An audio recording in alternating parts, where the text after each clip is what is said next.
Welcome to The Critique. We're here to help you take your work and really maximize its impact. That's right. So today, we're looking at some commentary. It's digging into that Dana Loesch interview with Kevin Roberts from Heritage. Ah, the Fuentes platforming discussion? Yeah. Exactly. It brings up some pretty big questions about, consistency and how they're communicating. Okay, let's jump right in. I think the first thing that really jumps out is structure, how the piece flows. Okay. There's this really powerful ideological point being made at the end, but it gets completely undercut structurally by what comes immediately after. It just sort of deflates. Right. I noticed that too. You build up this really passionate defense of conservatism, right? Fighting back against anti-Semitism, white supremacy, and even says all these freaks in our socials. You feel the intensity there. You really do. But the topic sentence here is, the powerful ideological conclusion of the piece is structurally undercut and neutralized by an immediate, detailed, and lengthy commercial break. You've built this peak intensity.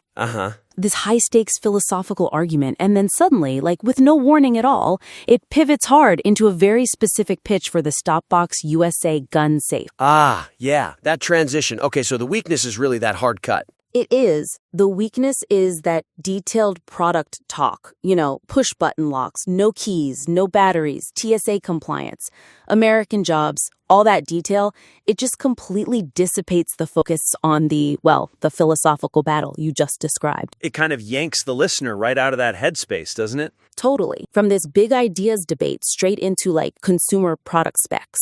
I get that it's jarring. I really do. But playing devil's advocate for a second, sponsors pay the bills, right? Isn't that just sort of the reality of podcasting? Does it really hurt the message that much once people, just listen through it? Well, it's not about having an ad. It's about how it's placed. The suggestion for improvement is definitely about segmentation. You need clear structural separation. Okay. If that ad has to be there, fine, but create a buffer. Use a distinct sound, a clear verbal cue, something that lets the listener kind of mentally shift gears before you ask them to think about buying something. You have to respect the emotional weight you just built. That makes a lot of sense, actually. You're basically giving the listener a moment to breathe and reset. Exactly. So for a concrete example, instead of going straight from that line, I don't remember a time except for right now when I'm having to deal with all these freaks on our socials, right into talking about gun storage categories in the Stopbox Pro dimensions. You could maybe insert a short concluding thought first. Something like, we have to draw that line, period. We'll be right back after this. Or just use a musical sting, a bumper, something clean. Yes, that pause, that signal, it gives the core message room to land and retain its gravity before you switch modes. It respects the argument. Okay, sticking with that idea of gravity and maybe elevation, there's another point that feels related. It's about the core argument itself. Right. You rightly call out the inconsistencies in what Kevin Roberts is saying, but the critique seems to keep framing it as just bad PR. A process failure. Exactly. And that's the next key point. While the critique correctly identifies the inherent inconsistency in Kevin Roberts' position, framing his failure primarily as poor communication strategy risks minimizing the deeper philosophical contradiction being exposed. Yeah, that feels like a missed opportunity almost. The weakness here is that the commentary often points to Comms 101 failures, or, it suggests Heritage just needs to get their shit together behind closed doors. And focusing on that process stuff, it kind of obscures the bigger, much more potent logical problem you also highlight. How does Roberts justify saying we need to engage with the ideas and debate them, but then also say Nick Fuentes wouldn't be invited to a Heritage event? It's much easier to critique the comms, isn't it? But it potentially lets the core issue off the hook. I mean, if the communication is weak, isn't it probably because the actual position is shaky, maybe even indefensible? That's a good point. So is the risk here that by focusing on whether his team prepped him well, we gloss over the fact that the stated belief, debate them,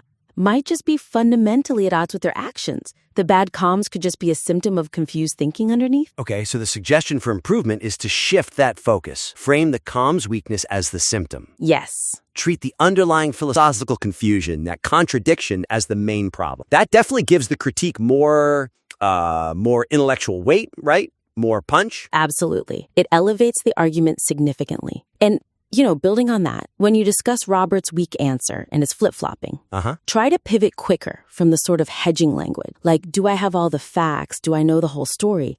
directly to that core hypocrisy challenge. That hedging just slows you down. Okay, so less throat clearing, more direct challenge. How would that actually sound?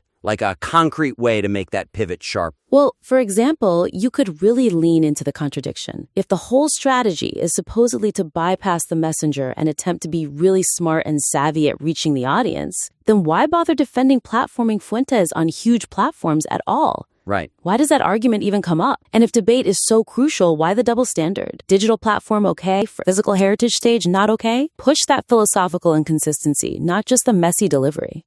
Got it. Yeah, framing it as a crisis of principle, not just a procedural slip-up. That definitely makes the critique feel more significant. Less about just, media coaching. Exactly.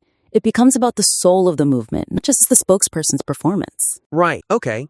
And speaking of sort of performance and delivery, there was another pattern I noticed that maybe slows things down a bit. It felt kind of defensive. I think I know what you mean. Let me guess. The cancellation point? Yes, that's it. The material repeatedly uses valuable time, defensively asserting the hosts are not advocating for cancellation, which is true. It's an important clarification. But it feels like it distracts from the main goal, which seems to be pushing heritage to actually, draw a line somewhere. yes, that's the third main critique. The material repeatedly uses valuable time, defensively asserting the hosts are not advocating for cancellation, which, while true, distracts from the primary objective of forcing heritage to draw a line. Okay, so the weakness is that constant repetition? The weakness is that the analysis keeps getting interrupted to say no one's asking for anybody to be canceled, or that this is just about being called out and setting boundaries. Uh-huh. Even if Roberts implies cancellation, or you think the audience might hear it that way, hitting that point over and over, it feels like you're arguing against a straw man, and it slows down the pace, dilutes the impact of the actual demand you're making. Yeah, it does feel a bit like shadow boxing instead of landing punches on the real issue. Takes up airtime. Exactly. So the suggestion is pretty straightforward. Trust your audience. Trust they understand the distinction.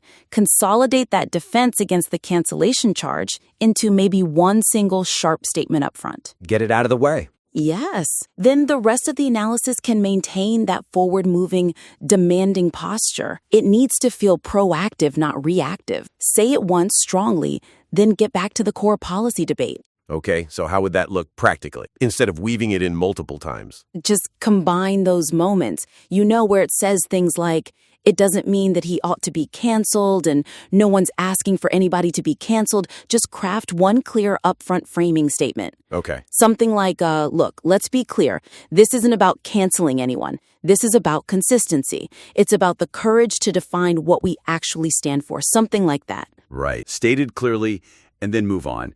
And then you can transition straight into the main point, using maybe Dana Loesch's own words. Precisely. Pivot right from that clarification straight into the core demand. What are Heritage's policies on platforming anti-Semites, Holocaust deniers, and white supremacists?